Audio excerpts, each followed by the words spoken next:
Hello and welcome to the Hypertrophy Odyssey chapter 380. It is the first day of the week, aka the Kamehameha workout. I am feeling very good right now, very excited for this workout. But anyways, to the main subject matter for today. What is bodybuilding? So, the main reason why I wanted to discuss this is because while I was on a walk today, I realized, would I consider myself a bodybuilder? And then I had this long discussion. I almost used the royal we, see this episode about that. But I had this long inner monologue basically about whether or not I would consider myself a bodybuilder. And then it is also something that's going to come up in a future video, which I'll talk about some other day. You'll see. But this was just an interesting subject because in theory, the Olympia just happened not that long ago, and those were competitive bodybuilders, but I don't compete, so that doesn't make me a bodybuilder or a competitive bodybuilder. But then again, I do the body building of the body. So I got down to the rabbit hole of trying to figure out what it is and what it represents to be a bodybuilder and what it would be if you aren't one, but more in a semantics way. So this episode is basically semantics, the episode, because I really want to just analyze it, because I know that there are people out there that will say if you don't compete in a competitive bodybuilding sense, you are not a bodybuilder. So I want to look at that as the basis of it and then go from there, because I think there are a lot of places where this could go, specifically because it's just a lot. I don't want to go into too much detail here, but we'll talk about that and all the other stuff that goes in between that when we get to Mother Base. All right, so I started this day off with dips, which were pretty good. But anyway, back to the main subject matter for today. What is bodybuilding? So the main reason why I wanted to discuss this is because this had been on my mind for a while, because it's weird to think about what the hell you would label yourself if you get into certain things, particularly because sometimes you don't really know what to do. Technically speaking, I am a bodybuilder when looking at terminology for it, the noun for it, the development of the body through exercise and diet. That's technically what it is. But if you look at this specifically underneath it, it's the developing of the physique for a competitive exhibition, which is an interesting dichotomy. I believe that it is under that umbrella, of course, but I also believe that it's not a consistent idea that everybody has to compete. It's more of a broader spectrum of it. I think that the issue with it is that I see people who will say online that if you don't compete in bodybuilding, then you're not really a bodybuilder. But then at the same token, you'll have people that will compete that are truly not ready to compete, but will still step on stage and thus will technically make them more of a bodybuilder, even though they don't respect the sport as much than somebody who doesn't compete, but yet will probably have a better physique than the person that's competing. So it's a very interesting dichotomy, specifically because I just feel like a lot of people end up making these weird gates for certain people, or at least just in general when it comes to bodybuilding in particular. It's just a very interesting idea because it only really applies to this. You're not really a bodybuilder unless you compete, which is a very interesting caveat to have, because at the end of the day, realistically, it doesn't necessarily matter if you compete or not. I think a lot of people end up losing the idea or the fact that you can do something for, one, the love of the game, but two, as well as for your own personal pleasures. Of course, it's more akin to an art form than an actual sport, because rather than going against others, of course, you can just go against yourself and improve that, obviously. But people do want to go up against others. This happens in other sports or other arenas, I should say. That isn't necessarily just a sport or something along those lines. I think a lot of people end up losing that idea or conflating weird things. For some reason, one thing isn't a lot the same as another. For example, I think the biggest one I could probably use is art. In general, I think everybody understands what art is. Let's say if we go down that rabbit hole, a painter. If a painter doesn't sell a painting, is he really a painter? Well, yes, he's still painting. Doesn't necessarily mean he's not getting any monetization, or it's not like they're getting any money from it, but they're still a painter. Just because they're creating things with no monetary incentive doesn't mean that they're not creating, that doesn't necessarily mean that these things aren't happening. And this goes with all different types of things. Just because you, let's say another one that people will do is a musician. Now, you can be a musician, but in theory, you could be a musician and never write anything yourself. You could be a musician that plays in a studio band or is a part of a band that doesn't write anything, but knows how to play their instrument well.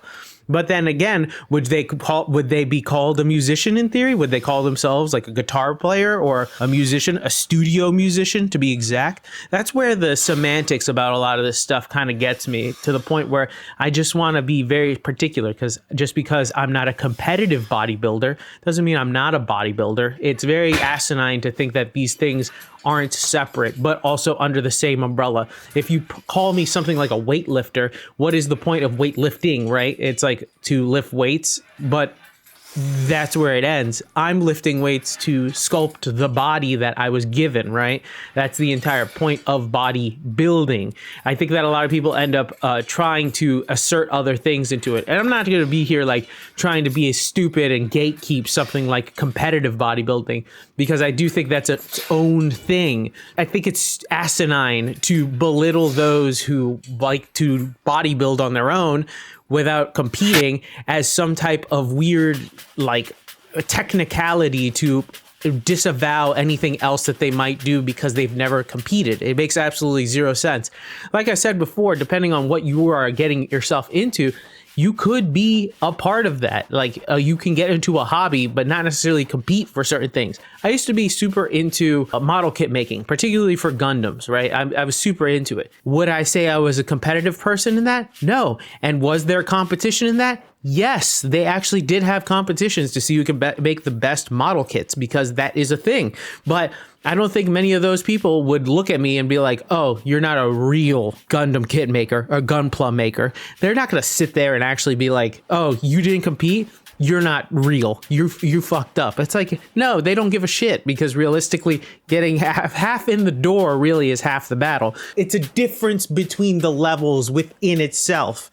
So thus, making it so that you have to go to a certain level in order to get into the entirety of the thing makes no sense. Like I said before, it's like those bodybuilders who get on stage that aren't ready for it. Technically, in their mind, they're more of a bodybuilder than somebody else, even though they didn't, quote unquote, respect the sport, which is always an interesting thing for me to like think about, because it's like you can't say you respect the sport, but then also disrespect those who just don't compete. It makes zero sense, you know? The two ideas cannot go together, and that's what makes it very interesting.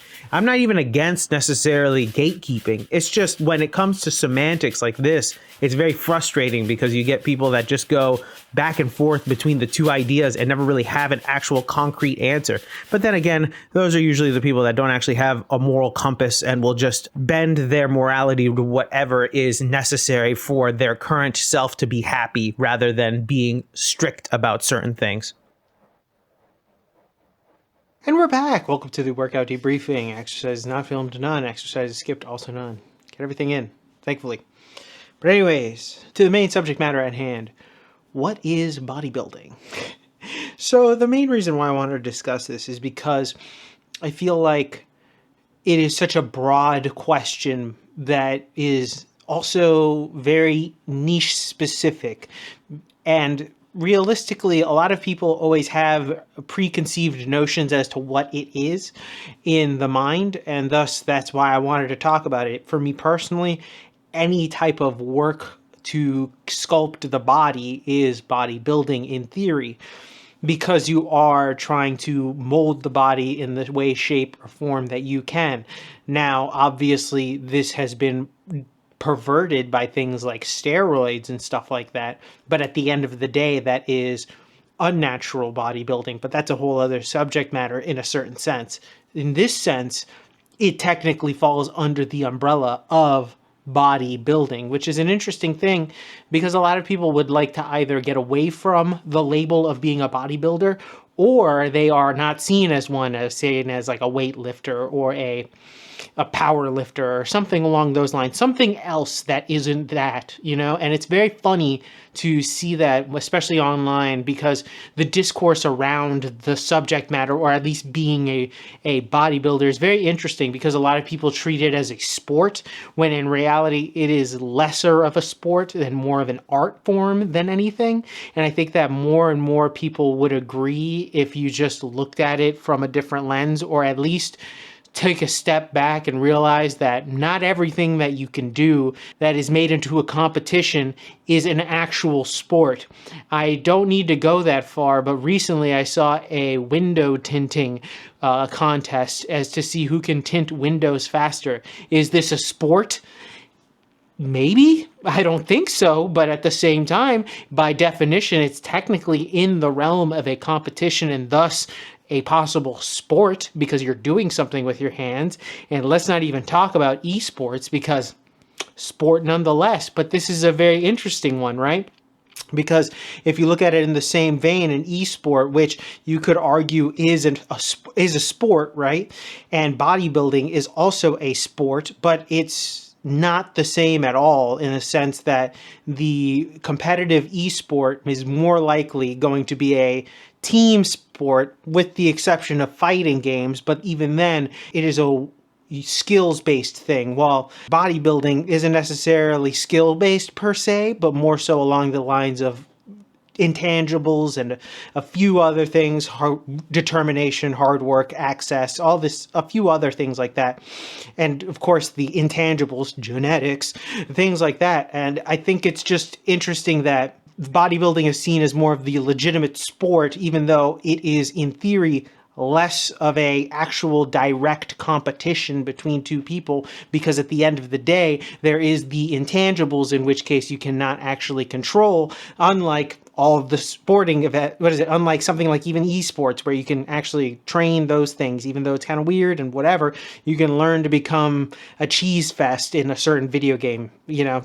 See, what is his name? Hugbox? Whatever the fuck his name is, in Smash, you know. There are variables to it, and that's why I wanted to kind of get down to the baseline of what is bodybuilding, because if I call myself a bodybuilder, I don't want to feel some weird shame because of the excesses of certain areas of the niche that have made it so that there are terrible associations with it. So if I say, what is bodybuilding? I have a good answer to it, and also as well, I am proud to say I am a bodybuilder. And that's why I wanted to explore this, because I don't know if I would call myself that before even discussing this with anybody, because some people wouldn't even think I was, because of course they would think that if you don't compete, then you're not a bodybuilder. But then that doesn't make any sense. I will probably give an example of why that doesn't make sense in the voiceover. So it's a very interesting thing. Now, I wouldn't say I'm the best of them all, of course, because that's what competition is for. But also at the same time, I do this at my leisure, so or for my pleasure. So thus, I am a bodybuilder for pleasure, if that makes any sense. But still, I am one. I am a bodybuilder, and I think that that's looking at the big frame of things and seeing how it all plays out. I think it's important to reframe certain things to make sure that they are actually making sense, rather than fitting in a very narrow viewpoint to the point where you're just declassifying certain things. And I also just think it's important to reconstitute the ideas of what constitutes something, specifically like a niche like bodybuilding. So with that being said, tell me what you think in the comment section down below. I'd love to know your thoughts and opinions about this one. This one, I have no idea how this is going to go in the comment section, but please let me know your thoughts and opinions in the comment section down below. If you have any ideas, or what you would call yourself, or if there's something else that you would not call yourself in. Let's say you are a guitar player. Would you call yourself a guitarist or a musician? The differences between the two, but yet kind of same but different, you know. Please let me know in the comment section down below. Please like, comment, and subscribe. Please share this video with anybody who may or may not like it. I will be back on tomorrow with a new video. Thank you very much for watching. I really do appreciate it. I will see you in the next one. Keep it heavy. Stay safe out there and stay cool. Actually, stay warm. It's starting to get there. And I'll see you in the next one. Peace.